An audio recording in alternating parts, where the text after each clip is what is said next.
Au nom du Père et du Fils et du Saint-Esprit. Amen. Mon Seigneur et mon Dieu, je crois de tout mon cœur que tu es ici, que tu me vois, que tu m'entends. Je t'adore à genoux devant toi. Je te demande le pardon de mes péchés et ton aide pour faire de mon mieux ce moment de prière. Ma Mère Immaculée, Marie, Saint Joseph, et toi, mon ange gardien, intercédez pour moi. Il y a des questions qui paraissent religieuses, mais qui touchent en réalité le cœur.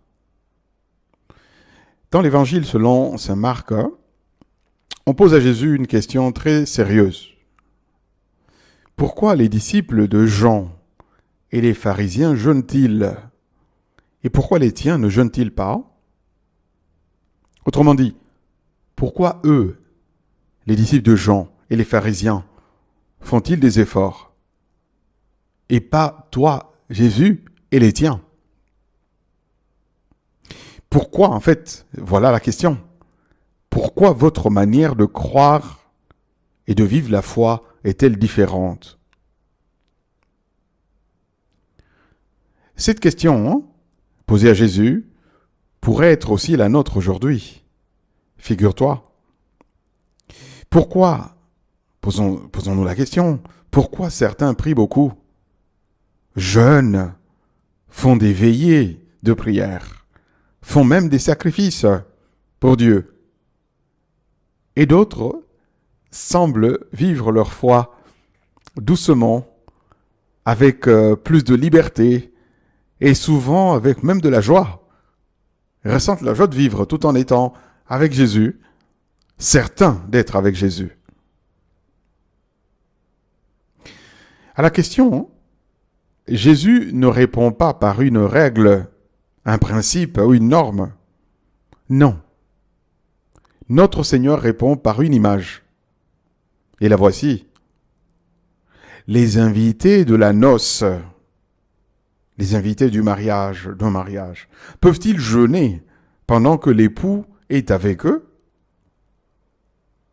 C'est une question de bon sens. Il dit, est-ce que les gens qui sont dans un mariage, les époux étant présents, l'époux en question, nous savons qui c'est Jésus lui-même.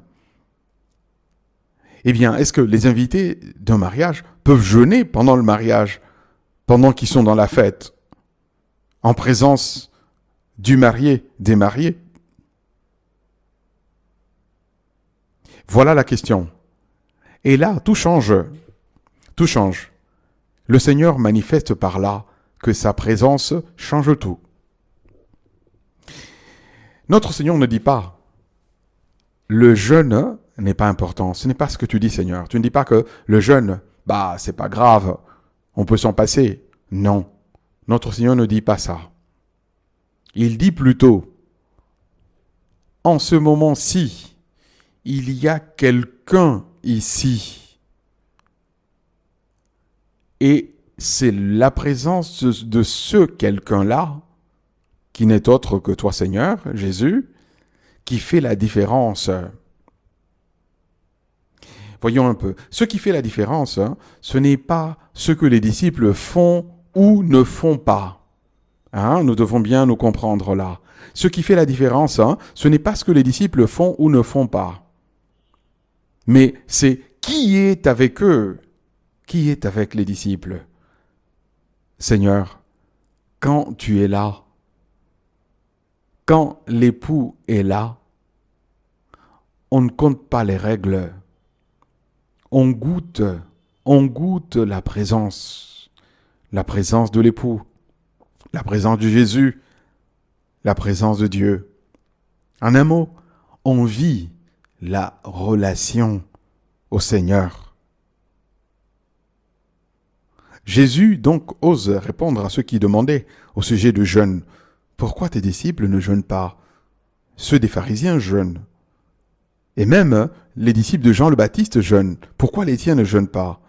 Jésus répond, pour le dire de manière maintenant plus simple et plus claire, ma présence ici change tout. Tu te souviens que Jésus répondait à quelques personnes qui s'étonnaient de certains autres agissements propres à lui. Jésus répondait, « Il y a ici bien plus que Salomon, le grand roi d'Israël. Il y a ici bien plus que le temple, qui était le lieu de la présence divine, que tout juif, un peu instruit et pieux, savait. Il y a ici plus que le temple. » Une affirmation qui, à l'époque, pour un juif moyen, devait paraître absolument inouïe. Eh bien, c'est cela.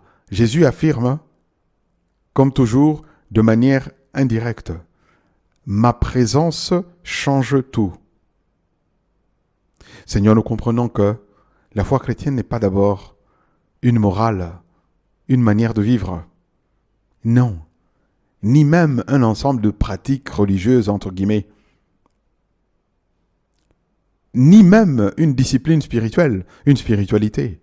Non, la foi chrétienne consiste en la rencontre de quelqu'un.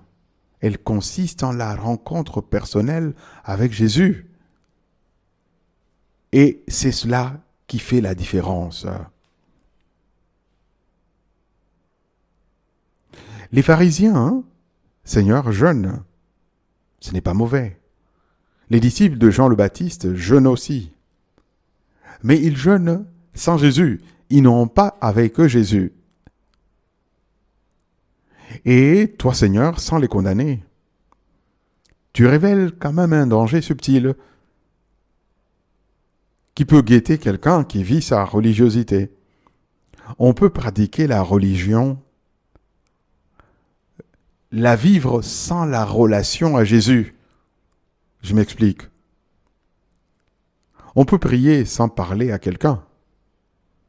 Ah oui, c'est une sorte de monologue où on remplit la prière de parole, mais on ne se rend pas compte à qui on s'adresse, avec qui on est. On peut aussi faire des efforts. Dans la vie chrétienne, c'est un risque subtil, sans amour, sans tenir compte pour qui on fait ces efforts. On peut aussi être fidèle aux formes. Oui, des choses très très belles et profondes, comme aller à la messe, essayer de vivre selon les commandements de Dieu, mais sans amour, sans tenir compte pour qui on vit, pour qui on fait ces efforts, pour qui et avec qui on est à la messe, pour qui et avec qui on vit, on essaie de vivre les commandements de Dieu. Voilà, on peut être fidèle aux formes, mais passer à côté de la joie de la présence du Seigneur. La question que Jésus pose n'est pas « Est-ce que tu pratiques la religion ?» Non, Jésus te demande, et il me demande à moi aussi, « Suis-je vraiment avec toi ?» Quand tu vis ta vie chrétienne, quand tu pries, quand tu te prives de quelque chose pour le Seigneur, quand tu fais des efforts dans ta vie chrétienne, est-ce que tu te rends compte que tu le fais pour moi? Est-ce que tu te rends compte que je suis avec toi? Tiens-tu compte de ma présence?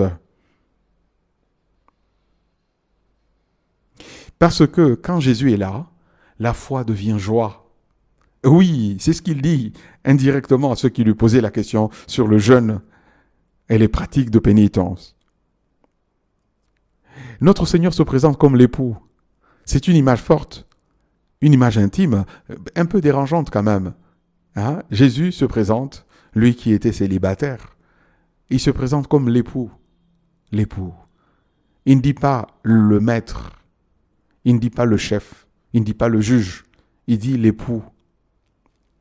Cela signifie que la foi chrétienne est appelée à être une joie partagée, une intimité vécue, une relation aimante par rapport à Jésus. Quand Jésus est là, la foi n'est pas lourde, Seigneur. Quand tu es là, la foi n'est pas lourde. Elle est vivante.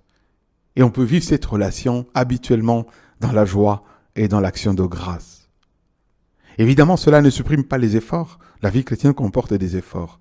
Mais cela donne un sens joyeux, un sens profond à nos efforts. Merci Seigneur, par cet éclairage que tu nous fais aujourd'hui. Vivre notre foi avec toi, c'est comme être constamment dans la joie de ta présence. Et cela donne un sens à toute notre vie, un sens joyeux et profond à toutes les pratiques de la vie chrétienne. Je te remercie, mon Dieu, des bonnes résolutions, des beaux désirs et des inspirations que tu m'as communiquées dans cette méditation. Je te demande de m'aider à les faire fructifier. Ma Mère Immaculée, Saint Joseph, mon Père et Seigneur, et toi, mon ange gardien, accompagnez-moi toujours en chemin.